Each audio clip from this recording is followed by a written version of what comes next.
세상의 모든 지식 언더스탠딩. 요즘 사람들 만나면 딱 두 가지를 얘기하더군요. 예. 중국 주식 너 있니 없니?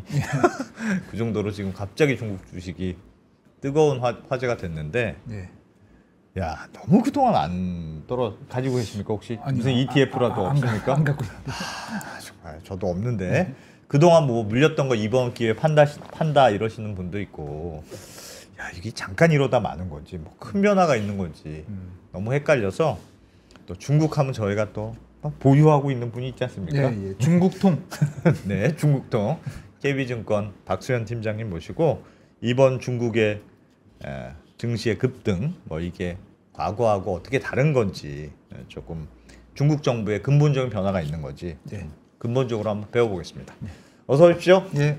안녕하세요. 네, 안녕하세요. 네. 아, 난리죠. 문의 엄청 많이 오지 않습니까? 중국 왜 이래요, 뭐. 네, 중국 사실 언더웨이수로 그냥 비중 완전 비워놓으신 쪽이 너무 많았기 때문에 맞아요. 지금은 사실 펀드 운용하시는 운용력 분들이 정말 고통을 많이 받고 계십니다. 내가 왜 비워놨던가. 네, 근데 대부분은 그럴 수밖에 없는 상황이었던 게 경기나 기업이익이 너무 안 좋았으니까 네. 저도 사실 중국에 대해서는 긍정적으로 말씀을 많이 안 드리기는 했었죠. 맞아요. 네, 그래서 4월 달에 중국 급등할 때도 그랬고 올해 리오프닝 끝나고도 중국은 제가 굉장히 좀 보수적으로 말씀을 많이 드렸는데 네. 이번에는 제가 정말 오랜만에 중국 이제 사셔야 됩니다라고 말씀을 좀 드리고 있습니다. 박수현 팀장이 이런 말씀 잘 안 하시는데. 살짝 힌트를 주신 걸로. 그러면 이번에 하여튼 뭘 이런저런 발표를 했던데 구체적으로 뭐 좀 다른 게 있어요? 눈에 띄는, 야, 요게 좀 확실히 다른 거야 했던 게 있습니까? 일단은 뭐가 나왔는지를 좀 보고 예. 이게 왜 하필 지금 나왔는지 이거를 좀 살펴보면 일회성으로 끝날 건지 아니면 추세적으로 조금 더 정책이 나오면서 상승세가 적어도 내년까지는 지속이 될 수 있는지 이거를 좀 판단할 수 있는 기준점을 마련할 수 있을 것 같아요. 네, 좋습니다. 그래서 일단은 지금 보시는 페이지 한번 같이 살펴보시면 9월 마지막 주 요때 나온 두 가지 정책이 상승을 만들긴 했습니다. 네. 9월 24일 날 화요일 날 이때 제가 인도에 있었는데 예. 인도에서 뭐 맞아, 자료를 인도 얘기 불이 들어와야 나게 되는데 지금. 네, 예. 불이 나게 썼는데 이날 나왔던 건 줄줄이 통화 정책이었습니다. 근데 중요한 건 제가 빨간색으로 표시를 좀 해드렸는데 네. 일단 제가 가장 중요하게 봤던 건 위에서 세 번째 줄에 있는 거. 원래는 중국이 모기지 금리는 신규로 받는 사람들만 과거 대비해서 낮춰주는 정책들을 했었어요. 예, 새집 사는 사람들 모기지 살 때는 금리 좀 낮춰줄게. 네, 그렇게 하다가 이날 나온 것 중에 굉장히 획기적이고 사실상 처음 나온 내용은 뭐냐면 기존에 내가 모기지 대출을 들고 있는데 이 사람들 대상으로 50bp를 내려주겠다. 이게 블룸버그에서 계속 한다 만다 뭐 좀 이렇게 루머성 보도만 있고 예. 정부 공식 발표가 없었는데 이날 드디어 발표가 된 겁니다. 대환 대출 같은 걸 해준다는 뜻이에요? 맞아요. 가져오면 50bp 내려서 새롭게 금리를 맞춰서 대출을 해주겠다라고 이야기를 한 거고 예. 이거는 이런 거예요. 내가 월간으로 현금 흐름 같은 걸 고민을 하잖아요. 이 현금 흐름에서 그러면 내가 이 정도는 이제 현금으로 추가로 확보가 가능한 거죠. 원래 나가는 지출에서. 이자가 당장 줄으니까? 이자 비용이 당장 줄어드니까요. 아. 그래서 이게 얼마인지 대략적으로 저희가 추정을 해보면 예. 중국 전체 지금 잔액 기준으로 모기지금리 있는 게 40조 위안이 되거든요. 40조 위안? 네, 이게 50bp를 내린다고 하면 예. 여기서 2천억 유안 정도가 줄어드는 거예요. 그럼 얼마 정도 될까요? 원화로 40조 원입니다.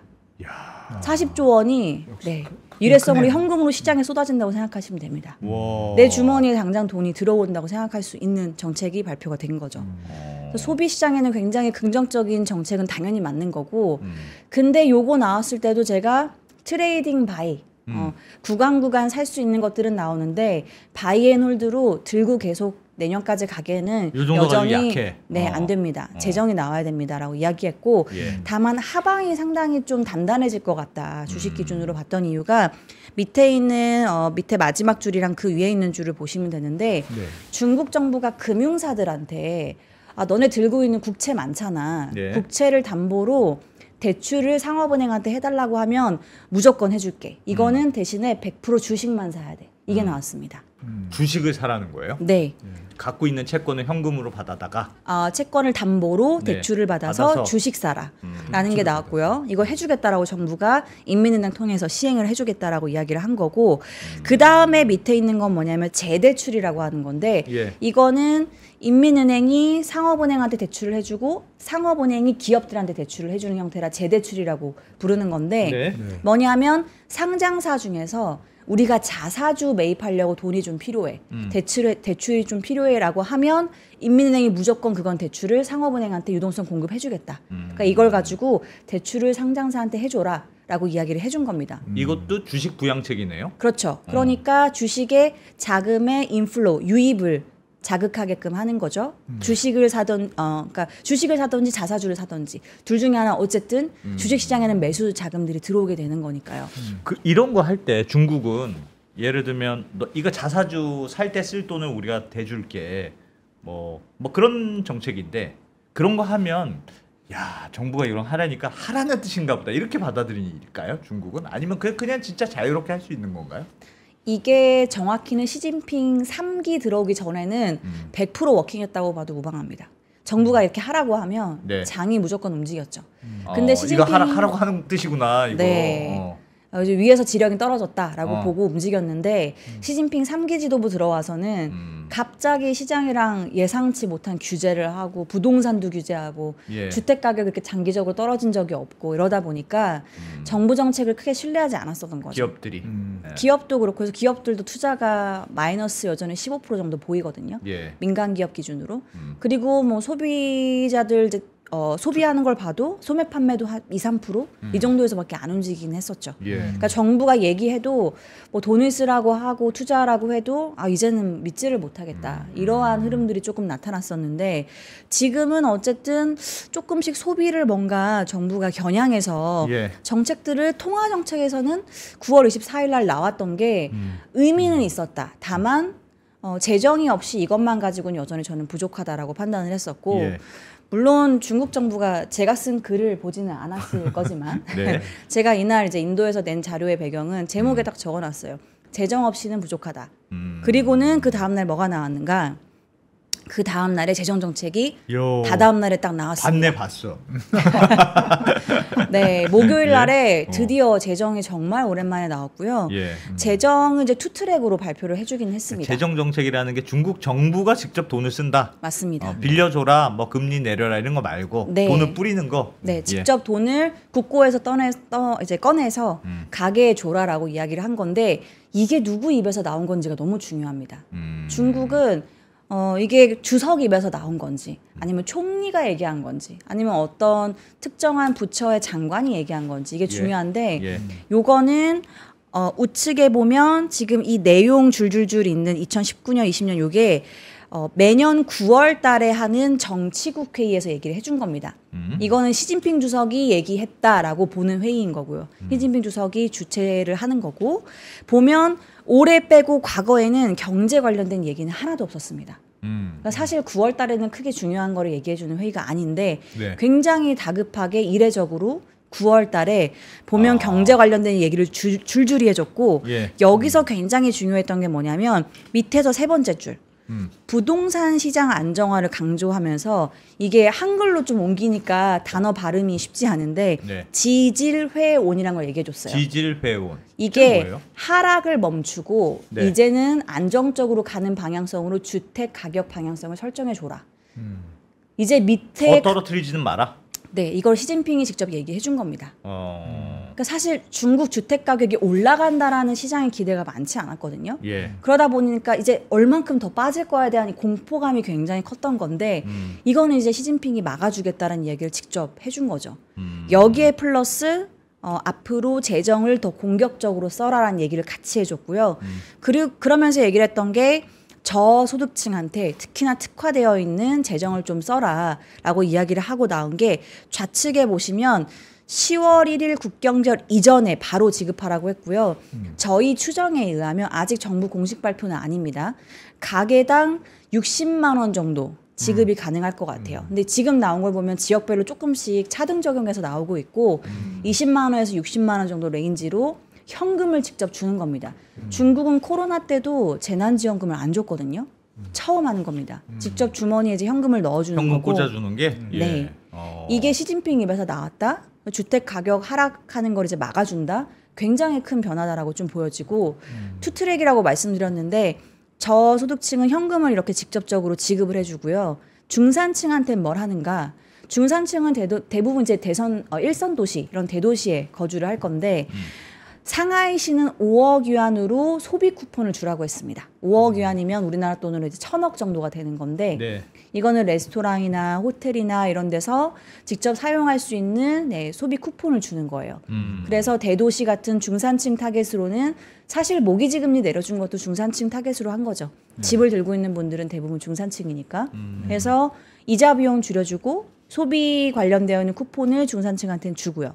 저소득층한테는 주머니에 직접 돈을 넣어주는 이렇게 재정을 쓰는 방향으로 굉장히 다른 양상이 중국에서 좀 벌어지고 있다. 저 부동산 관련해서 저는 궁금한데 네. 그러니까 기본적으로 지금 하여튼 소비를 할 수 있는 돈을 좀 마련해 주겠다. 그래서 금리도 이자 비용도 낮춰주고 돈도 좀 꽂아주고 소비 쿠폰도 주고 뭐 그렇게 하겠다는 뜻인데 사실은 지금 중국 경제의 문제는 부동산에서 시작된 거잖아요. 부동산이 안 되니까 뭐 이렇게 다 안 되고 중국도 우리랑 비슷하게 부동산이 차지하는 개인 가계에 부동산의 자산 비중이 크다면서요. 그러니까 부동산이 안 올라가면 하여튼 모두 잘 안 될 텐데 이 말씀하셨던 지질 회원 하여튼 야 지금이 바닥이야. 바닥임을 내가 보증할게. 뭐 이렇게 얘기했다는 뜻인데 그걸 어떻게 보증할 수 있을까요? 그걸 뭐 정책 수단이 뭔지. 네, 정책 수단을 뭘 어떻게 해서 할 수 있는 게 받쳐주겠다는 있어요? 건지. 네. 일단 이 전에 한번 찍으면- 얘기한 게 있긴 있죠. 미분양 주택 사주겠다라는 이야기는 했었고요. 네. 그 옛날 집 뭐 사줄게 미분양 사줄게 뭐 했던 적은 있었던 것 같아요. 네, 그게 4월 말에 나왔고 그래서 5월 초까지 시장이 급등했었죠. 정부가 나서서 사준데 굉장히 많이 사줄 것 같아라는 기대감이 있었는데 사실 굉장히 많이까지는 아니긴 했습니다. 예산안 책정된 거나 이런 것들을 봤을 때 일부 사주긴 할 텐데 모든 물량을 소화하기에는 좀 무리가 있다라는 예. 것 때문에 오히려 주식시장은 전저점 뚫고 내려갔었는데 지금부터는 이제 레이어가 쌓인다고 말씀드릴 수 있을 것 같아요. 네, 그게 무슨 정책들이 말이에요? 하나하나 이제는 시너지를 낼 수 있는 구간이 된 거죠. 미분양 주택을 사면서 가격이 떨어지는 건 일부 방어가 가능하기는 합니다. 다만 가격을 크게 올릴 만큼 모든 물량을 소화해 주는 건 제가 보기엔 무리인 것 같고요. 예. 그러면 가격 하락을 정부가 어느 정도 막아주고 여기에서 가격이 올라가기 위해서는 물론 굉장히 강하게 올라가는 걸 지금 또 원하지는 않을 거예요. 부채 같은 걸 정리해야 되는 건 맞기 때문에. 네. 근데 지금은 소비 경기가 너무 안 좋고 그다음에 제가 이제 근본적으로 왜 이 정책을 지금 발표했는가를 좀 말씀드리고 싶은데 중국은 사실 소비 심리가 안 좋은 거잖아요. 초과 저축은 많은데 그렇죠. 소비 심리가 안 좋아서 내가 지금 경기가 앞으로 중국이 좋아질 건지 내가 일하고 있는 일자리가 내년에도 유지가 될 건지 자산 가격이 내가 들고 있는 뭐 주택이라든지 주식 가격이 계속해서 올라갈 건지 모르겠어. 예. 오히려 떨어질 것 같아. 불안하니까 그러니까 안 쓰는 거지. 예. 안 쓰고 기존 대출을 갚는 거죠. 예. 근데 지금 이런 것들은 돈을 직접 쥐어주는 정책을 처음 하는 거고 떨어지는 거를 일단 막아준다는 얘기가 나오면 조금씩 심리가 회복될 수 있는 기반들은 형성이 되는 것 같다. 앞에 있는 정책들이 없어진 건 또 아니기 때문에 이제 예. 레이어가 쌓이는 거고 그러면은 고민해봐야 되는 게 정부가 왜 지금 이걸 발표했을까? 네. 이게 저는 굉장히 중요한 것 같아요. 그걸 그러니까요. 알아야 이게 그냥 한 번 하고 말 건지 앞으로 꾸준히 발표가 될 건지를 살펴볼 수가 있는 건데 그게 요거랑 좀 연결이 돼 있다고 저는 봅니다. 제가 많이 보여드리는 차트 중에 수출 하나인데요. 가격 지수? 네. 결국에는 GDP를 형성하는 여러 가지 이제 지출법에서 저희가 이제 근거로 보면 정부 지출이 있고 소비가 있고 순수출이 있고 이제 이거의 합이 GDP가 되는 건데 예. 중국은 이 세 개 중에서 순수출로 경기를 사실상 버텨왔죠.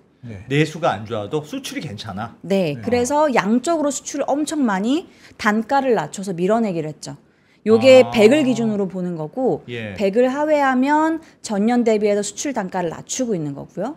100을 상회하면 전년 대비해 수출 가격을 올리고 있는 겁니다. 네. 근데 중국이 굉장히 오랜 기간 수출 가격을 전년 대비 내려왔죠. 예. 요게 제가 지난번에 한번 말씀드렸던 것 같은데 이 정도의 하락폭을 보였던 게 직전이 글로벌 금융위기, 그 전이 아시아 외환위기입니다. 그러네요. 그러니까 위기감을 가지고 중국이 단가를 낮춰서 수출로 밀어내기로 경기를 버텼던 거예요. 물량으로 그냥 해결한다. 네. 그냥 싸게라도 일단 무조건 팔아. 네, 그렇게 해야 박리담회로 어느 정도 이익도 나오고 고용도 유지를 할 수 있거든요. 예. 내수 경기가 안 좋아도. 예. 그래서 순수출로 버텼는데 보시면 최근에 꼬리가 더 내려갔어요.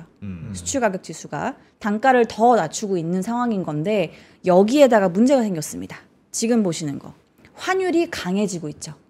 아. 환이 강세로 가면 예. 앞에 보여드렸던 단가를 2배 이상 정도 낮춰야 그 정도 효과가 날 겁니다. 그러네. 수출 예. 가격 경쟁력은 결국 두 가지의 합이거든요. 예. 얼만큼 안에서 싸게 만들고 플러스로 얼만큼 환에서 경쟁력을 가져가서 그렇죠. 내 바게닝 파워를 글로벌리 가져갈 수 있는가. 네. 내가 더 싸게 공급해야지 여기에서 제가 유리한 지점에 서 있을 수 있는 거니까요. 근데 환이라는 건 내가 아무리 혼자 노력한다고 해도 안 됩니다. 왜냐하면 상대적이니까. 그렇죠. 미국- 미국이 어떻게 하느냐에 달려 달러당 위안화가 나오는 거라 미국이 이렇게 금리를 내리기 시작하면 그리고 지금은 미국이 보험성 금리 인하를 하고 있잖아요. 예. 경기가 연착륙으로 가는데 금리를 내리고 있기 때문에 네.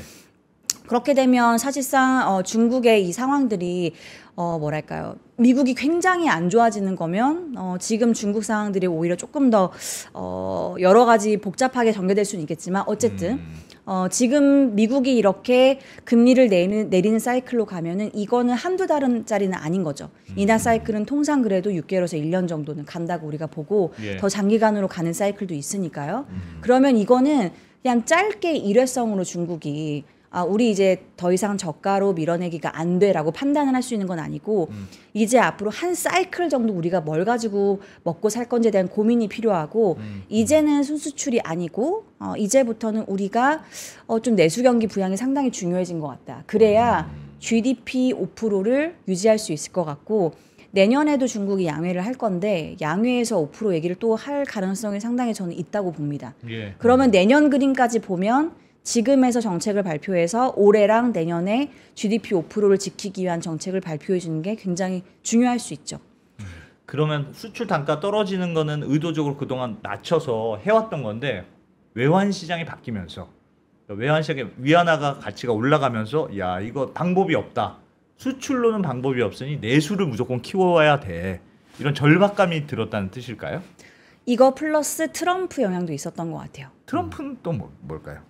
일단은 최근에 미국에서의 큰 변화가 연준이 금리를 공격적으로 내렸고 앞으로도 내릴 거다. 물론 앞으로는 25bp인지 50bp인지에 대한 뭐 의견은 분분하지만 네. 내린다라는 건 다들 공감하는 부분인 거고 네. 플러스로 이 토론을 한번 하고 나서 해리스로 무게중심이 조금씩 움직이고 있었죠. 살짝 예. 네. 근데 이게 중국한테 굉장히 중요한 건 요 차트 때문에 그렇습니다. 이게 네. 트럼프 1기 행정부 때 트럼프랑 중국이랑 무역 합의를 하긴 했었죠. 네. 그래서 미국산 제품을 얼만큼 사줘야 된다가 빨간색 선이고요. 네.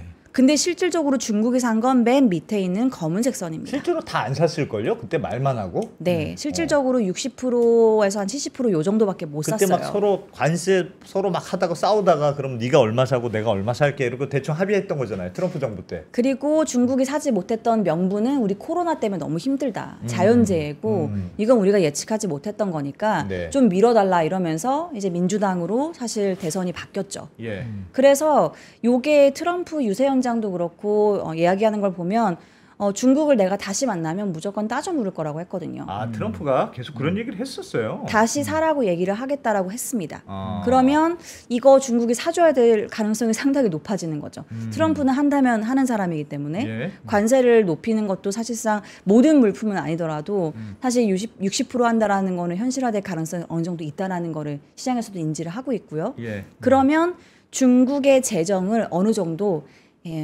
좀 킵해놔야 된다라는 걸 인지를 할 수가 있는 거예요. 그러니까 이거를 100% 중국 안에 못 쓰고 미국산 대두가 되든 원유가 되든 트럼프가 되면 사줘야 된다라는 생각을 좀 해야 되는 겁니다.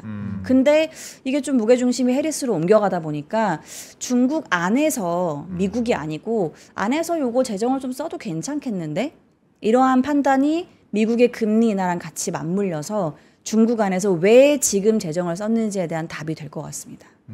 궁금한 게 있습니다. 그러니까 재정을 푸는데 만약에 미국에서 요구하면 네 약속을 지켜야지 하면 내가 돈 쓴 게 그쪽으로 일부 갈 테니까 온전히 중국한테만 쓸 수 있는 지금 환경이 됐다고 그렇게 생각하기에는 사실 근데 대선이 얼마 안 남았잖아요. 그러면 한 달만 기다렸다가 더 확실할 때 할 수도 있을 텐데 지금 그래도 약간 미국 대선에 그 불확실성이 남아 있는 상황인데 한 달 전에 굳이 재정 정책을 발표할 정도로 급했다고 생각해야 될까요? 그러니까 해리스가 될 거라고 베팅할 수는 있을 것 같아요. 그래도 약간은 불확실한데 한 달만 더 지켜보자 이렇게 할 수도 있었을 것 같은데. 일단은 중국 지금 경기가 생각보다 굉장히 안 좋았던 게 중국 순수출 관련돼서 연결돼서 볼 수 있는 게 생산이거든요. 네. 얼마큼 기업들이 생산을 많이 하고 있는가. 생산을 많이 해야 저가로 밀어내기도 많이 할 수 있는 거라 이 두 개는 같이 움직일 수밖에 없습니다. 최근에 중국의 생산 지표가 많이 꺾이고 있어요. 이거는 고용이 흔들린다는 걸 의미하고 중국은 일당 독재도 아니고 지금은 사실 1인 독재로 가고 있잖아요. 예. 그런데 고용이 안 그래도 안 좋은데 여기서 더 레벨 다운이 된다? 이러면 정치적인 리스크가 올 가능성이 상당히 높아지는 거죠. 그래서 한 달밖에 어느 정도는 이제 남지 않았고 지켜볼 필요성도 있지 않나라고 판단할 수 있지만 그만큼 다급하고 시급한 문제가 고용이랑 연결되어 있었다. 이렇게 저는 좀 판단을 하고 있습니다. 수출이 진짜 큰 영향인 것 같네요. 말씀 들어보니까 수출 환율이 수출 가격 경쟁력이 떨어지기 시작하면서 굉장히 위기감을 느꼈다고 볼 수 있겠네요. 네, 그러니까 순수출로 더 이상 저가 밀어내기는 굉장히 어렵다라고 판단을 정말 한 것 같고 이거는 우리한테도 좀 기회 요인은 있을 것 같습니다. 뭐냐 하면 사실 우리나라 기업들 중국이 저가 밀어내기 한다고 굉장히 힘들었는데 네. 실제로 소재 기업들이 우리나라 좀 많이 오르긴 했어요. 그래요, 맞아요. 요즘 중국이 수출 시장에 난리거든요. 중국 네. 가격을 어떻게 이겨? 다 그랬단 말이에요. 근데 이제는 중국이 더 이상 출혈 경쟁을 하지 않을 가능성이 있죠. 이렇게 되면 저가를 더 떨어뜨리는 전략은 좀 구사하지 않을 가능성이 높습니다. 그러면 소재 가격들도 조금씩은 이제 숨통이 트일 수 있는 거죠. 예. 그렇게 되면 기업 이익에 대해서 우리가 좀 업사이드를 볼 수 있으니까 우리나라 소재 기업들이 올라가는 게 그냥 정말 단순하게 굉장히 나이브하게 중국이 경기 부양한데 이렇게 올라가는 게 아니고 이러한 배경과 논리에 의해서 저는 가고 있다. 되게 합리적인 선택을 하고 있다고 봅니다. 저도 궁금한 게 그럼 중국은 무슨 돈으로 이런 그래. 정책에 세금도 잘 안 거칠 텐데. 돈이 뭐 천문학적으로 들 것 같은데. 그러니까요. 중국 사실 재정 재원의 상당히 큰 부분이 부동산에서 오기 때문에 예. 부동산 가격이 떨어지고 토지가 이렇게 매각이 안 되면 여기서 얻는 수입은 줄어들 수밖에 없어요. 근데 여기랑 직결되는 건 사실 지방 정부의 수입이 여기에 좀 많이 연결이 되고요. 예. 중앙 정부는 여러 가지 카테고리들이 다양화되어 있기는 합니다. 그래서 중국이 지금 얘기하는 게 차트에서 보는 것처럼 국채를 많이 찍을게. 이 얘기를 굉장히 힘주어서 합니다. 이 차트를 보여드리는 이유는 중국은 코로나 터지고 금리를 계속 내려왔기 때문에 예. 10년물 국채 금리가 2%대에서 움직입니다. 오, 많이 떨어졌네. 이거는 중국이 채권을 발행할 때 비용인 거잖아요. 예. 네. 비용이 상당히 떨어졌다라는 거죠. 네. 채권 찍어서 재정 쓰기에 되게 좋은 환경에 중국은 사실 있습니다.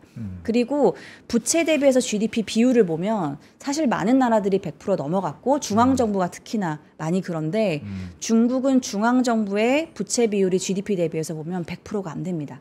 여전히 중앙정부는 조금 신용 여력이 있어요. 80% 정도 레벨에서 움직이고 있고 지방정부가 굉장히 강하게 사실은 뎁투 레이시오가 올라갔던 상황이기 때문에 예. 그렇게 되면 중앙정부는 이 국채는 중앙정부의 크레딧으로 가는 겁니다. 지방 특수채라고 원래 주로 중국에 썼던 거는 지방정부의 크레딧을 가지고 채권을 발행하는 거였는데 최근에 그 얘기를 거의 안 합니다. 대부분 국채를 얼만큼 장기물 기준으로 발행을 해서 재정을 확보할 건지 최근에 블룸버그에서 한 번 또 난리가 났던 기사가 10조 유안을 재정 부양 패키지로 쓸 수 있다 이런 예. 얘기가 도는데 예. 거기에 관련되어 있는 근거들을 보면 굉장히 탄탄한 어떤 숫자적인 로직이 있지는 않아요. 다만 전 중국의 재정부에 있었던 이제 전문가 분이 채권을 찍어서 할 거고 지금 채권을 찍기 좋은 환경이라는 얘기 똑같이 거기서 해줬고 예. 거기서 10조 위안을 중앙정부가 국채를 찍어서 할 가능성이 상당히 높다라고 이야기를 좀 해주고 있는 상황이더라고요. 네. 궁금한 건 그 전에도 사실은 이런저런 부양책들은 있었잖아요. 이구환신도 있고 무슨 뭐 옛날 거 사줄 테니 뭐 해줘 그런 것도 있었는데 이게 뭐 조금 반짝하다가 말았던 이유가 그러니까 지금의 재정 정책은 과거보다 재정 정책도 하고 과거보다는 중국의 정책이 좀 더 과감해진 것 같긴 한데 그거는 또 중국 상황이 얼마나 심각하냐 혹은 그 상황을 반전시킬 수 있는 정도의 물량이 그 투자냐 지원이냐에 따라 다를 텐데 여전히 매우 안 좋은 상황이잖아요 중국이. 그럼 물론 금액이 지원 정책, 재정 정책이나 금액이 커진 건 맞는 것 같은데 야 이걸 확실히 돌릴 수 있어? 그거에 대한 퀘스천인 거죠. 왜냐하면 지금 계속 레이어는 쌓아왔지만 뭐 해도 좀 안 되고 해도 안 되고 그랬던 경험이 있어서 계속 뭐 좀 다른 정부의 의지는 좀 보이는 것 같은데 이게 과연 중국 경제를 다시 돌려서는데 워킹할 것이냐 그건 또 다른 문제 아닙니까? 그래서 제가 이번에 정부가 직접 현금을 지급하는 게 굉장히 큰 변화라고 보고 있어요. 이게 왜냐하면 뭐- 일단 받으면 쓸 수 있으니까. 그럼요. 이구환신은 뭐냐면 예를 들어 이 물건의 가격이 100이면 정부가 30%를 사실 깎아주는 겁니다. 보조금을 줘서 내 주머니에서는 70%만 내면 되는 거였어요. 근데 이 70도 내가 지불하기가 있어야. 부담스럽다는 거예요. 아 그렇죠. 그래서 어쨌든 70은 내가 내야 되는 거니까 그냥 굳이 내부재 같은 거 주로 가전이랑 자동차에 대해서 이구환신을 했으니까 쓸만하면 바꿀 필요는 없잖아요. 그렇죠. 그냥 나 안 바꿀래. 이게 지금 중국에 전개되던 상황이었는데 지금은 이 30 정부가 보조금 주는 거 유지하고 70 살 수 있는 현금도 주는 거거든요. 현금 그냥 저축한다. 그래도 쓸 수 있는 카드는 훨씬 되니까. 저축을 할 수도 있는데 네. 일단은 자산 가격이 더 떨어지는 거에 대한 공포감은 막아줬다. 떨어지는 거에 대해서는 이거 얘기해 준 게 중요한 것 같고 예. 그리고 제가 가게당 60만 원 정도 지급이 가능할 것 같다라고 네. 말씀을 드렸잖아요. 근데 이게 어떤 식의 변화를 만들어낼 것 같냐면 일단 이구환신도 조금은 이제는 사람들이 선택해서 좀 바꿔볼까에 고민을 할 수 있는 현금 지급 플러스 이 정도 60만 원 정도 돈이면 뭐를 바꿀까? 이걸 가지고 집을 사지는 못할 거고요. 자동차 그렇죠. 바꾸기도 힘들죠. 네. 근데 당장 내가 굉장히 자주 쓰고 한 번쯤은 바꾸고 싶었는데 못 바꿨던 거. 가전제품. 스마트폰. QCY. 스마트폰. 스마트폰 뭐 이런 네. 거. 스마트폰 같은 이어폰, 건 굉장히 이런 거 뭐. 중국이 리오프닝하고 스마트폰 교체 사이클이 한번 돈다 이러고는 못 돌았어요. 여전히 크게 교체 사이클이 나오지 않았는데 이번에 그럴 수 있을 것 같고요.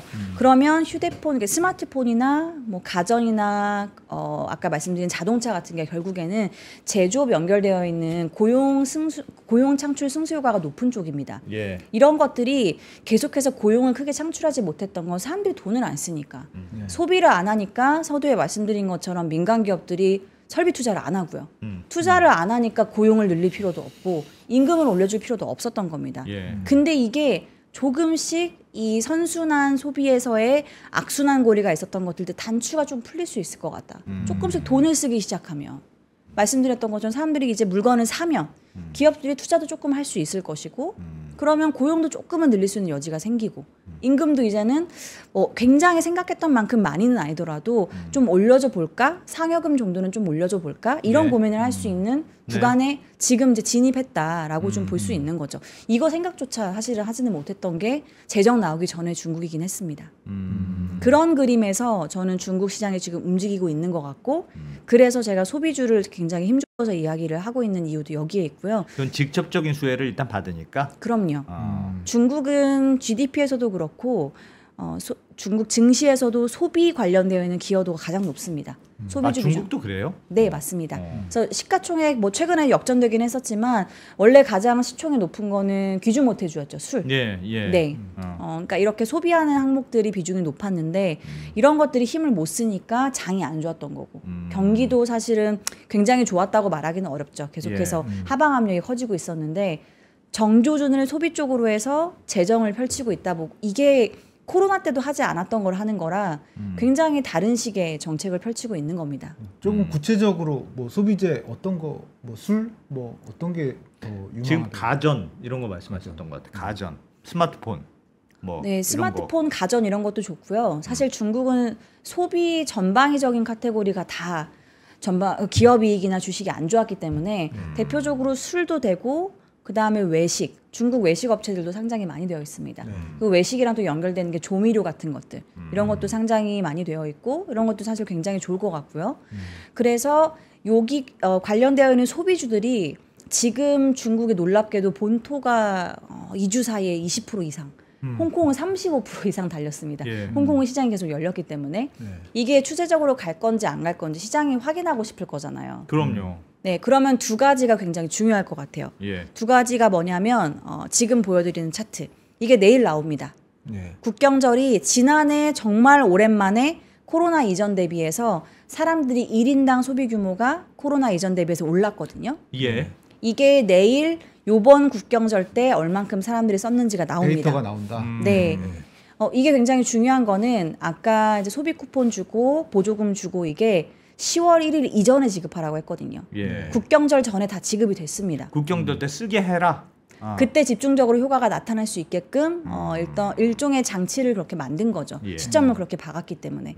그러면 당장 사람들은 그러면 진짜 정부 정책에 따라서 사람들이 소비를 했을까? 이게 굉장히 궁금할 수밖에 없고 내일 그게 나오기 때문에 내일 그 지표가 지금 보시는 것처럼 2023년 대비해서 최소한 저는 10%는 무난하게 늘 것 같고요. 그 이상 늘어난다라고 하면 조금 더 마음 편하게 소비주가 달릴 수 있는 구간들이 마련될 것 같고 그 다음에 중요한 건 요겁니다. 요게 중국의 소비자 물가, 중국 뭐 디플레이션이다, 계속해서 물가가 0.3밖에 안 된다, 뭐 이러한 불안감들이 많았는데 중국은 소비자 물가가 두 개로 나눠서 나오거든요. 식료품, 음식료가 있고 음식료 제외한 거. 이거 제외한 게 뭐냐면 재화입니다. 물건. 예. 보면 물건이 재화단에서의 물가는 계속 떨어져 왔어요. 사람들이 물건을 안 사니까 이쪽 물가는 안 올라갔던 거죠. 근데 지금은 물건을 사라고 돈을 손에 쥐어주는 거라서 이게 11월 9일 날 10월 물가가 나옵니다. 사실 10월 달에 나오는 9월 물가는 크게 의미가 없을 것 같아요. 예. 한 달 정도 이제 이후에 그 전 데이터가 나오기 때문에 정책 나오고 나서 사람들은 얼만큼 소비나 물가가 올랐는지가 궁금할 거고 1차적으로 내일 나오는 국경절 소비 그 다음에 소비자 물가가 실질적으로 이제 움직였다. 근데 이게 정말 우리가 의식주에 연결되어 있는 거. 그러니까 어쨌든 경기가 힘들어도 뭘 먹고는 해야 되니까. 그렇죠. 그런 거 말고 물건을 사기 시작했다. 재화 소비가 늘었다. 거기 물가가 올랐다. 빙고. 그럼 올라가는 그림이 굉장히 견고해질 것 같습니다. 사람들이 돈 쓰기 시작했다는 신호로 볼 수 있는 거 시그널로 아니냐. 볼 수 있는 거죠. 식료품은 어차피 먹어야 되니까 어쩔 수 없었다 치고. 네, 그건 실제로 최근에 좀 올라가긴 했었습니다. 그런데 그러면 소비는 현금도 지급하고 해서 좋겠지만 수출은 위안화 환율도 별로 안 도와주고 하니까 수출은 오히려 좀 나빠질 수도 있겠네요. 그러니까 수출과 소비가 약간 서로 트레이드오프 되는 건 아닐까? 그런 걱정은 드는데요. 근데 소비가 비중이 압도적으로 높습니다. 중국 전체 GDP에서. 네, 65% 정도가 소비이기 때문에 예. 소비가 좋으면 사실 충분히 상쇄하고 경기가 괜찮은 흐름을 갈 수는 있습니다. 그래서 소비가 훨씬 중요하다. 수출이 좀 부진해지더라도. 네. 근데 사실 순수출로 중국이 지난해 하반기부터 지금까지 경기를 버텼을 때도 보면 소매 판매가 마이너스는 아니었어요. 그래도 3%대에서 2%대를 왔다 갔다 하면서 조금씩은 개선이 됐던 건 있었기 때문에 예. 그걸로 어느 정도 버텼고 GDP 숫자도 굉장히 나쁘진 않았죠. 어쨌든 뭐 4.7, 5.2 이렇게는 나왔으니까요. 근데 이제는 요 정도 숫자를 유지하려면 순수출이 빠지는 거 이상으로 뭔가가 버텨줘야 되는데 그게 이제 소비로 정부가 정책 방향성을 잡은 거다. 근데 시점이 지금인 이유는 아까 말씀드린 이유에 의해서 이렇게 보시면 될 것 같습니다. 그러면 우리나라도 왜 중국의 내수 경기가 안 좋으니까 화장품도 안 팔리고 옷도 안 팔리고 뭐 그런 게 있었잖아요. 네. 근데 중국이 본격적으로 사람들이 돈을 쓰기 시작해요. 그럼 우리도 사실 약간 떡고물 같은 게 있지 않을까. 혹시나 정말 안 좋았는데 우리 그 중국 소비재 관련해서는 다 망가졌었잖아요. 많이. 그렇죠. 그러니까 거의 정말 쳐다도 안 보시는 지경까지 갔었는데 네. 이게 마이너스 한 뭐 10층에서 음. 이제는 0으로 수렴하는 구간에는 넘어왔다고 저는 보는 게 맞는 것 같습니다. 왜냐하면 일단은 중국이 정부가 돈을 쥐어줘서 쓰게끔 소비를 하게끔 예. 하는 정책을 사실상 제가 보는 그림에서는 거의 처음 쓰는 것 같아요. 제가 중국의 10년 정도 사이클을 봤는데 그렇게 이례적이에요? 그럼요. 직접 현금을 지급한 적은 거의 없습니다. 옛날에 글로벌 금융위기 때 중국이 그때 경기부양책 4조 위안했을 때도 예. 그때도 이구환신이라는 이 정책을 통해서 보조금을 줬던 거지 실질적으로 돈을 현금을 쥐어주진 않았습니다. 굉장히 이례적인 정책을 하고 있는 거고 예. 근데 그때는 경기가 사실 지금처럼 막 나쁘다, 미중 갈등이 격화됐다 이런 건 아니었기 때문에 사실상 WTO 가입하고 상승 여력이 더 크게 나타났던 거고 지금은 여러 가지 첩적산 중에 문제가 있었기 때문에 네. 사실 연결되어 있는 우리나라 기업들도 굉장히 부진하게 흐름이 갔던 건데 이게 중국 안에서 소비 경기가 살아난다고 하면 일단은 들어가 있는 음식료 같은 거 기업들 농심이나 오리온 뭐 이런 것도 굉장히 좋아진다라고 보기는 어렵지만 여기서 더 나빠질 거는 아닌 거죠. 올라갈 수 있는 결국에는 우리가 전년 대비로 보는 거니까 예. 지난해 대비로 올라갈 수 있는 여력은 좀 생겼다라고 저는 보는 거고 특히나 이제 화장품 같은 것도 물론 이 중국 안에 경쟁력들이 화장품이 많이 올라오긴 했어요. 네. 그래서 옛날 같은 중국의 이 화장품의 열풍을 만들어내기 좀 어려울 수는 있지만 저는 여기서는 조금씩 이제 올라가는 그림은 적어도 연말까지 보시는 거는 굉장히 좀 무난하게 갈 수 있을 것 같고 특히나 OEM, ODM 업체들은 저는 여전히 괜찮을 것 같습니다. 여기는 보면 미국향으로 나가는 그림도 여전히 괜찮고 네. 그 다음에 중국에서 보면 중국이 경기가 오랜 기간 안 좋았다 보니까 초저가 제품에 많이 집중이 되어 있었어요. 그러면 이번에 중국이 재정 쓴다고 해서 저가를 선호했던 게 갑자기 프리미엄으로 갈까? 그러긴 어렵겠죠. 네. 이것도 단계를 갈 거라 그러면 나름에는 이제 중저가 라인업으로 이제 관심이 좀 이제 이동할 것 같고 그렇게 되면 이쪽은 여전히 온라인이고 사실 OEM, ODM 업체들이 비중이 클 가능성이 높습니다. 원 브랜드를 하는 이런 화장품 기업들보다는 예. 그렇다고 하면 중국의 퍼펙트 다이어리라고 해서 온라인에서 잘 판매하고 있는 브랜드가 있는데 여기는 코스맥스나 이런 기업에서 그런데, 예, 네, 만들어서. OEM, ODM을 하고 있거든요. 그렇다고 하면 이쪽에서의 흐름이 조금 더 강해질 수 있겠다. 그렇게 좀 보고 있어서 화장품 쪽도 좀 괜찮지 않을까. 우리도 약간의 수혜는 받을 거다. 네. 그리고 수출 기업들도 단가 경쟁 좀 덜하게 되고. 그렇죠. 소재 기업들도 이제는 더 이상 중국이 저가 밀어내는 거에 대한 고민을 좀 덜어낼 수 있으니까 이런 쪽은 사실 지금 단순하게 시장이 움직인다라고 좀 보는 그렇진 건 않아요. 아닌 것 같습니다. 근데 워낙 몇 년간 중국이 지금 힘들어서 약간 자꾸 의심이 든다. 이게 좋은 것 같으면서 자꾸 의심이 드는 게 중국이 이제 그런 얘기를 많이 들었어요. 중국이 진짜 이제 사업하는 곳 아니야 여기는. 미국하고도 너무 사이가 안 좋아졌고 기회가 있으면 그냥 중국에서 탈출해야지. 지금 중국에 들어가는 게 말이 돼? 지금 시진핑 하는 거 봤지? 여기 완전 진짜 공산당이야. 뭐 이런 느낌. 그러니까 예전에 중국이 되게 무역 시장에 와서 자유로운 자본시장, 상품 시장에 왔다 갔다 하던 시장이 아니고 그게 뭐 누구에 의해서 만들어졌던 간에 하여튼 막 단절된 느낌이잖아요. 그래서 사실 중국은 보면 예전과 같지 않고 약간 불안함이 있어요. 그리고 뭐가 또 중국 정부의 변심이 또 무슨 일을 만들어낼지 모르고 그런 불안함. 그래서 외국 기업들도 중국에 투자를 안 하고 자꾸 여전히 나오는 추세라고 들었는데 이번에 그래서 주가 급등도 혹시 이 호재를 틈타서 재빨리 빠져나오자.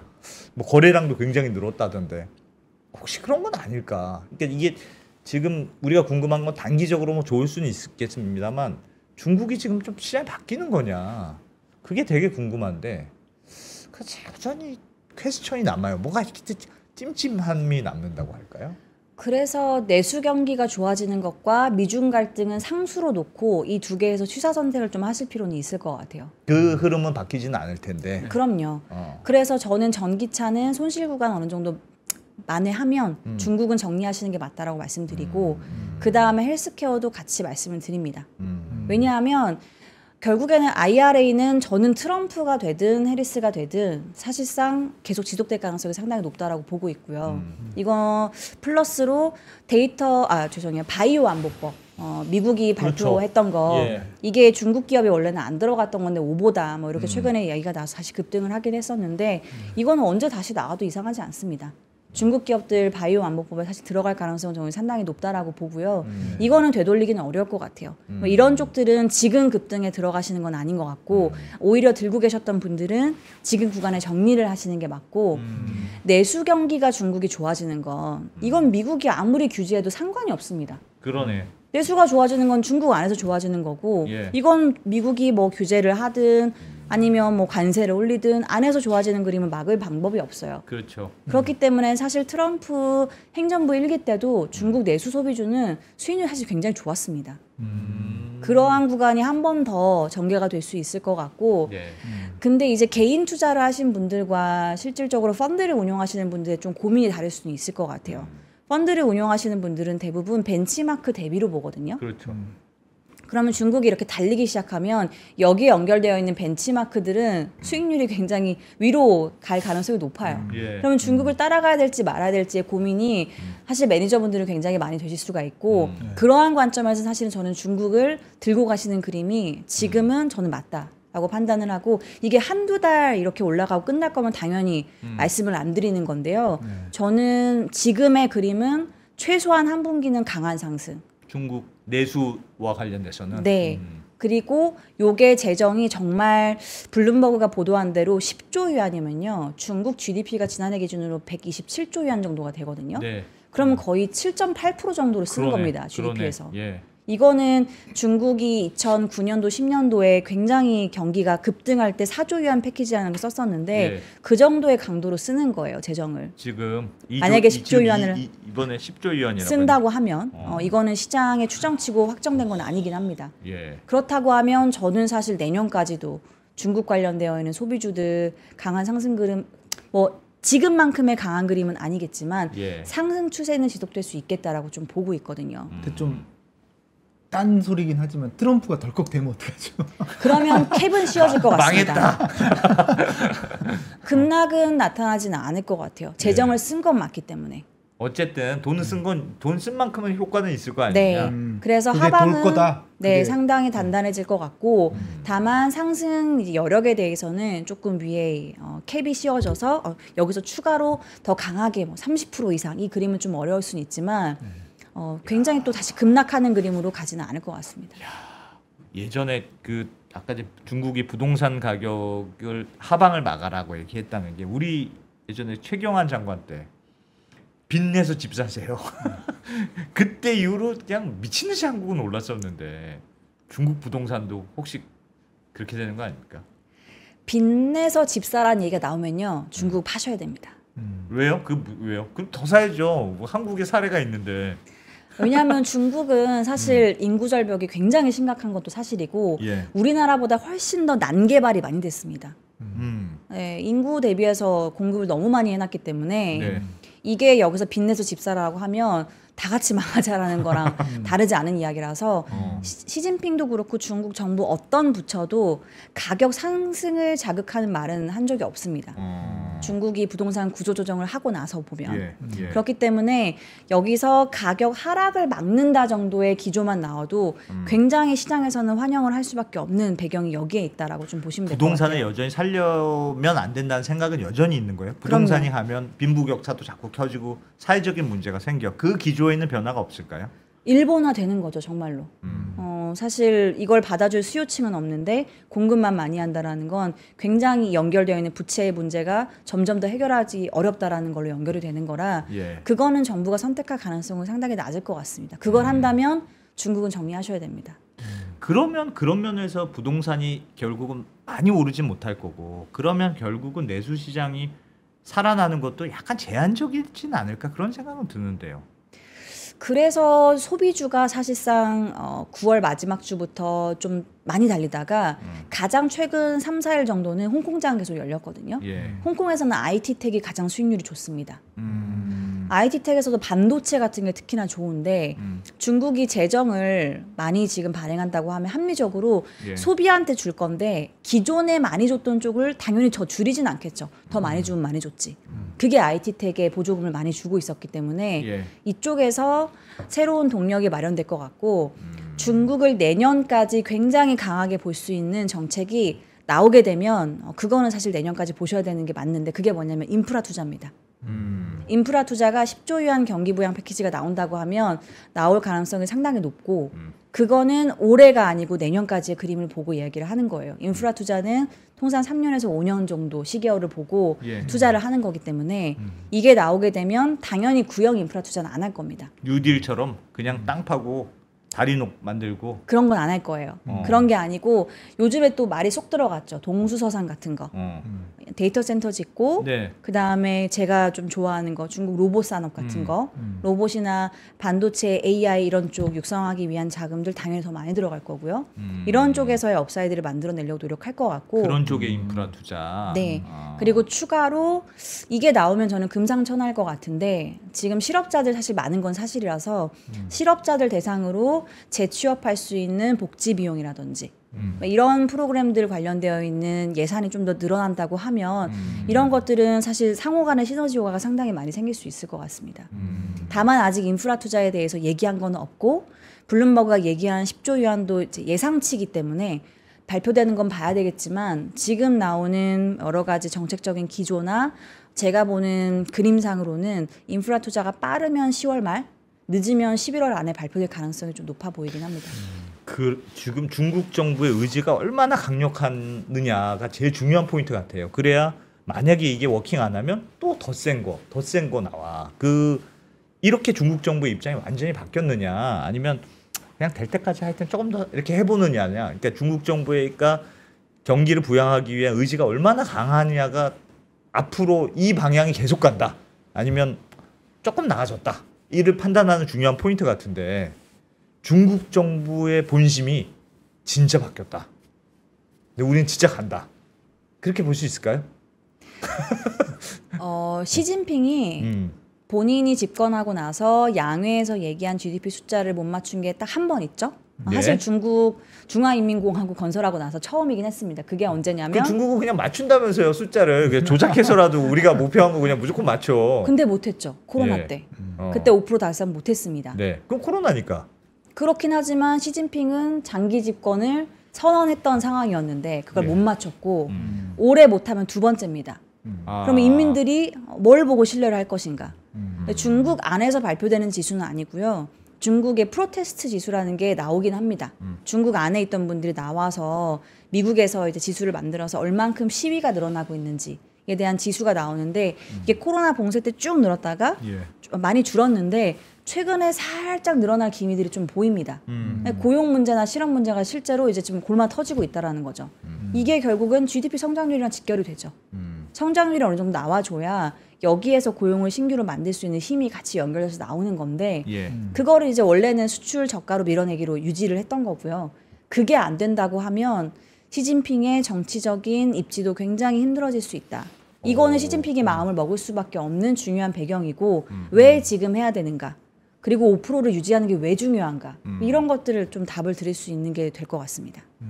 전화해서 통계국에 전화해서 야 5% 이번에 좀 맞춰. 이제 중국도 그 잘 안 될까요?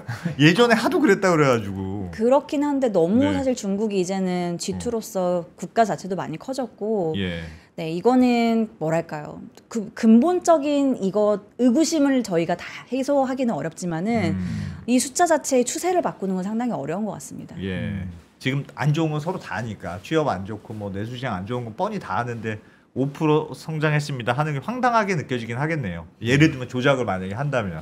청년층 실업률도 중국이 조금 조정해서 새로 발표할게라고 해서 잠깐 한 3개월 정도 중단한 적이 있어요. 그리고 나서도 청년층 실업률은 여전히 16%, 뭐 17% 이렇습니다. 그때 얼마나 심각하면 발표를 안 하니 막 그랬었던 건. 네, 22%였던 게 조금 조절하고 나서도 여전히 10% 후반대였습니다. 그러니까 근본적인 이 숫자 자체를 바꾸는 건 쉽지 않다라고 판단을 한 것 같아요. 네. 그렇게 되면 합리적으로 GDP를 가장 크게 끌어올릴 수 있는 건 네. 비중 제일 큰 거를 자극을 하는 게 제일 좋죠. 그게 소비인 거고 그래서 소비로 정조준을 해서 현금을 지급하고 소비 쿠폰 주고 주택 가격 이제 빠지는 거에 대해서는 정부가 나서겠다라는 이야기들을 해주고 그리고 내일 10시에 국무원에서 기자회견을 하겠다고 오늘 발표했어요. 예. 정부가 지금 1년에 내놓고 있는 경기 부양책에 대한 기자회견을 하겠다. 예. 우리가 이걸 왜 했고 기자들이 지금 언론에서 궁금해하는 것들에 대한 답을 하겠다. 이것도 내일 굉장히 중요한 어떤 팩터 중에 하나가 될 것 같아요. 시장을 움직이는. 중요한 또 발표가 나올까요? 거기에서 지금 질문 주신 거에 대한 답들을 좀 줄 수 있을 것 같아요. 우리가 왜 지금 이렇게 하는지. 왜 하고 규모에 대한 이야기를 구체적으로 해줄지는 모르겠는데 대략적인 윤곽은 그려주지 않을까 싶습니다. 중국이 이렇게 이례적으로 경제 이런 부양책에 대한 기자회견을 하는 게 많지 않거든요. 아니 나 이거 진짜 답답한 게 지금까지는 그렇게 아무것도 안 하는 것 같은 느낌이었더니 그래서 야 시진핑은 정말 이제 장기 집권한 다음에 그냥 태평한 마음이구나 그런 느낌이 들었는데 이제 그리고 왜 정신을 차렸지? 미국에 따라서 중국이 움직이는 게 상당히 중요한 것 같아요. 중국 혼자서 모든 걸 지금 할 수 있는 상황은 아니고 미중 갈등이라는 이 큰 프레임하에서는 결국 칼자루 쥐고 있는 건 미국이고 예. 글로벌 자금은 다 미국에 많이 쏠려 있었잖아요. 그러니까 중국이 재정을 풀었을 때 이 돈이 중국 안에서 돌 건지 다른 데로 도망갈 건지 물론 중국은 그걸 외환 결정해야 통제를 돼. 하긴 하겠지만 예, 판단해야 이런 되니까. 것들을 고민하면 미국이 금리를 내리는 게 너무 중요했던 거죠. 그리고 잘 보시면 아까 제가 도입부에서 말씀드렸던 게 미국이 연착륙으로 가면서 보험성 금리 인하를 하고 있다. 예. 다들 공감하시는 네. 부분이고 그러면 자금이 신흥국으로 흘러오기 되게 좋습니다. 네. 미국이 경착륙이다 이러면은 자산 배분해서 주식을 일단 다 팔 거예요. 그렇죠. 신흥국이든 선진국이든. 근데 미국이 굉장히 경기가 안정적인 상황에서 금리가 내려가는 거라 그러면 신흥국으로 환이 강해질 거니까 환에서도 먹고 신흥국에서 그동안 좀 가지 못했던 자금들이 좀 올 수 있는 여지가 생기는 건데 네. 그게 딱 이렇게 째려보니까 중국이 중국이요? 굉장히 마음 편한 거죠. 싸 보여. 중국이 싸 보여. 재정 정책도 하고 예. 그러면 기업 이익도 올라갈 건데 미국이 금리 내리니까 환도 올라가요. 그럼 환 차익도 먹을 수가 있는 그렇죠. 거죠. 예. 여기에다가 다른 나라들을 보니까 인도는 너무 많이 달렸어. 너무 비싸 보여. 인도의 센섹스 지수 멀티플이 S&P랑 같습니다. 네. 21배. 굉장히 비싸기는 하죠. 예. 그리고 한국이랑 대만은 조금 불안불안해 보이고 한국도 엄청 싼데. 예. 근데 이게 한 가지 좀 슬프다고 해야 될까요? 지금의 상황에서 좀 연동되는 게 뭐냐면 지금 차트 제가 하나 띄워드린 거 같이 보시면 예. MSCI EM이라고 주로 글로벌 자금이 신흥국을 볼 때 자금이 이렇게 이동한다라고 해서 많이 참고를 하는 건데 보시면 빨간색 선이 중국입니다. 중국이 42%였다가 가장 비중이 굉장히 압도적으로 높았는데 25%까지 떨어졌었죠. 그래서 예. 최근에 다시 반등을 하고 있습니다. 그리고 엑스 차이나라고 우리가 많이 불렀죠. 중국을 제외한 쪽. 예. 나라 세 개 한국, 대만, 인도. 보면 다 올라갔네. 원래는 대만이랑 한국 같은 경우에는 중국 프록시로 많이 봤어요. 중국 움직일 때 같이 움직였습니다. 그랬죠. 그런데 지금은 이 두 나라는 수출 주도형 국가인데 절반의 수출 비중이 미국으로 옮겨갔죠. 그러다 보니 이제 중국 프록시로 보진 않습니다. 중국을 사면 나머지 세 개를 팔고요. 예. 나머지 세 개를 사면 중국을 팝니다. 시장이 따로 움직인다고 생각하는 거네요, 이제. 네.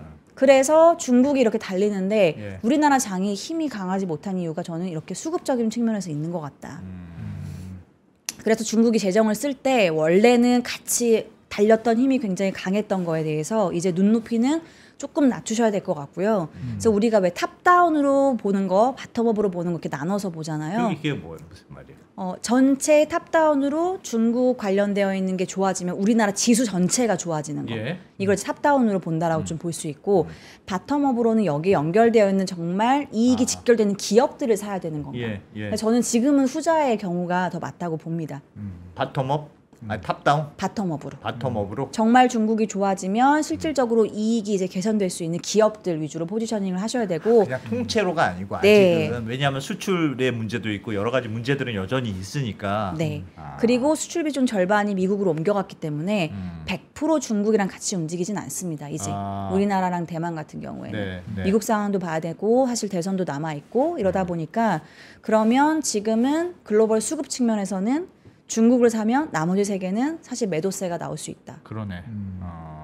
그래서 인도가 좋았는데 최근 7거래일 연속 외국인들이 인도는 팔고 있습니다. 인도 팔고 중국으로 넘어오는 그림들이 좀 나타나고 있는 거죠. 박 팀장님이 인도 사라고 저한테 얘기한 지가 진짜 오래됐는데 안 사고 버티다가 그런데 인도는 또 급락하지는 않을 것 같아요. 왜냐하면 인도는 기업 이익이 너무 좋습니다.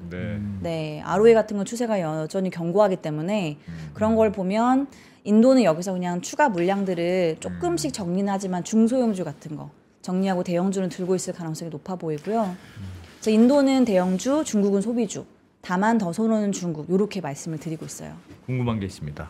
중국 제가 지금 오늘 굉장히 관심이 생겼는데 약간 불안하게도 중국 본토가 있고 홍콩이 있잖아요. 네. 그럼 뭐가 더 좋습니까? 지금은 중국 본토와 홍콩. 제가 정말 오랜만에 또 홍콩에 대해서 네. 더 선호한다고 말씀을 드려요. 홍콩이 더 좋아요? 네, 홍콩이 더 좋습니다. 왜요? 일단 두 가지 이유가 있는데 첫 번째로 지금 차트를 보시면 이게 미국 주식이랑 홍콩 주식, 미국 주식이랑 본토 주식의 상관관계를 그린 겁니다. 네. 더 위에 상관관계가 높게 형성되고 있는 게 최근에 좀 떨어지긴 했지만 절대적인 레벨로 높은 게 홍콩입니다. 홍콩하고 미국 주식하고 더 상관계가 연동된다는 높고. 거죠. 예. 미국하고 중국 본토. 이게 수급 그거보다 측면에서 못하다. 네, 나눠서 보면 본토는 외국인 비중이 7%밖에 안 돼요. 6%에서 7% 왔다 갔다 하고 홍콩은 절반 정도가 외국이라고 보거든요. 예. 특히나 여기 절반에서 또 크게 두 가지 카테고리로 절반은 미국계, 절반은 유럽계. 그러니까 미국 상황들이랑 더 밀접하게 움직일 수밖에 없고 예. 미국은 이게 연착륙인데 금리 인하를 하니까 주식에는 사실 좋은 환경은 맞습니다. 네. 그럼 미국이 좋은 펀더멘털 가는 거에 연동되는 게 홍콩이고 홍콩은 여기에서 중국 펀더멘털 사실 가져오기는 해요. 예. 100% 중국에서 사업을 영위하는 기업들이 홍콩에 상장되어 있기 때문에 재정 쓰면서 기업이익 좋아진다. 그러면 수급도 좋은데 펀더멘털도 개선되는 게 같이 상호작용을 할 수 있어서 홍콩이 훨씬 더 좋을 거라고 보고 근데 이제 중국장을 굉장히 막 촘촘하게 우리나라 장처럼 보기 좀 어려우실 수 있잖아요. 예. 중국은 정부 정책도 여전히 중국어로만 발표를 하고 이러다 보니까 제가 탑픽으로 말씀드리는 건 지금 보시는 도넛 차트의 항생 테크 지수이긴 합니다. 항생 테크.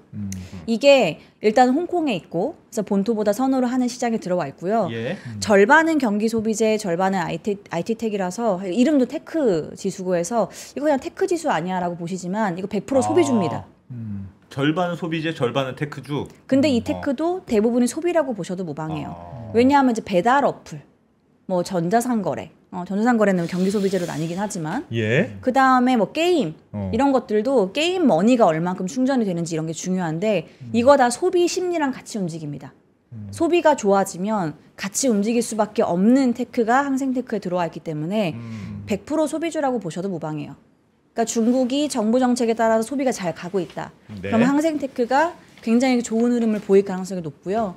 그렇지 않으면 항생 테크가 떨어질 겁니다. 항생 테크 오늘 말씀하신 거의 결론이 항생 테크 같은데 저거 벌써 많이 오르지 않았습니까? 혹시 제가 지금 많이 올랐는데 올랐을 것 같은 느낌인데. 이거를 연초 이후로 볼 거냐 아니면은 코로나 이후로 볼 거냐 예. 이거의 좀 시작점을 다르게 보셔야 되는데 예. 코로나 이후는 사실 내리 4년 빠졌습니다. 네. 그래서 이게 지금 많이 올랐기 때문에 더 갈 수 있을지 없을지는 앞으로 기업 이익이 말해줄 거지만 예. 정부가 정책을 써서 말씀드린 그 소비의 선순환 단추들이 조금씩 풀린다고 하면 감히 이제 시작이다라고 말씀드릴 수 있을 것 같아요. 일단 하여튼 변화에 뭔가 분위기는 확실히 있는 것 같은 생각은 드네요. 중국 정부가 뭔가 조금 바꿔보려고 하는 의지를 확실히 보였다 이번에 시그널이. 네, 그게 제일 큰 변화 이거는 같네. 재정을 썼다라는 게 굉장히 크고 재정을 현금 지급을 시진핑이 직접 주재하는 회의에서 지시가 내려왔다. 이거는 심리를 자극하는 데는 뭐 더할 나위 없는 조합이 나온 거죠. 그냥 발등에 불이 떨어졌다. 시진핑 주석이. 네, 이게 5% 지키는 게 단순히 그냥 숫자의 어떤 의미 부여가 되는 게 아니고 여기에서 본인의 정치적인 입지와 앞으로 정치적인 리스크가 연결되는 거기 때문에 이거는 굉장히 중요하다고 판단을 했을 가능성이 저는 높다고 봅니다. 네. 알겠습니다. 시진핑 티니핑 아니고 시진핑 그때 그게 되게 인상적이긴 하더라고요. 시진핑이 어디서 그랬더라? 무슨 하여튼 중국 경제가 좀 이상하다 이런 발언을 한 게 매우 이례적인 발언이라는 보도를 제가 본 적이 있는데 시진핑 주석이 뭔가 중국 경기에 대한 약간 워닝을 스스로 진짜 하기 시작했나. 원래 중국의 워딩이라는 게 항상 우린 좋아요. 장기적으로는 잘 가고 있어요. 뭐 맨날 이렇게 얘기하잖아요. 네, 계획 경제이기 때문에 계획에 따라서 가고 있는 거고 중간중간에 노이즈들을 잘 차단하고 있다. 이런 그렇지. 식의 사실 뭐랄까 대변을 많이 했었죠. 예. 그런데 최근에 실제로 9월에 했던 그 정치국 회의에서 그게 정치국 회의에서 나왔던 발언이군요. 네, 예. 이미 지금의 문제점이 뭔지에 대한 인식을 해야 해결이 되는 거라 그 인식을 하면서 지금 일련의 정책들이 나온 거거든요. 그래서 저는 굉장히 큰 변화가 있었다고 보고 왜 지금인지에 대해서는 아까 말씀드린 것들 중국 혼자서 저가 밀어내기 이제 환율 같은 거는 미국의 상황을 같이 봐야 되기 때문에 그 변화들이 미국 대선도 있고요. 지금의 중국의 재정을 왜 발표하게 했는가? 일회성이 아니고 지속적으로 왜 해야 되는 그런가? 이유가 무엇인가? 이렇게 좀 볼 수 있을 것 같습니다. 언더스탠딩도 지금 90만이 됐다고 안주하면 안 됩니다. 우리도 뭔가 문제가 있다고 생각하고 계속 바로 굴려야 돼. 알겠습니다. 많이 정리가 된 것 같네요. 되게 궁금했는데. 네. KB증권의 박수현 팀장님 잘 들었습니다. 감사합니다. 고맙습니다. 네, 감사합니다.